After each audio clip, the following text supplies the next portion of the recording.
Hello everyone, my name is Hitesh Majan.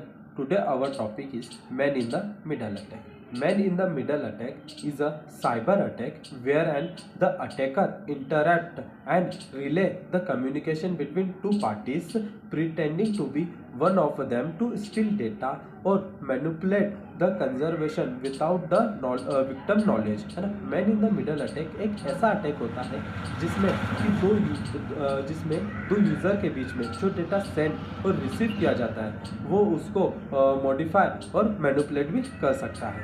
And now the main purpose of man in the middle attack is login credential, bank account detail, credit card number and sensitive information. Then the type of man in the middle attack. First is IP spoofing, second is DNS spoofing, third is HTTP spoofing, and last is email hijacking. Thank you.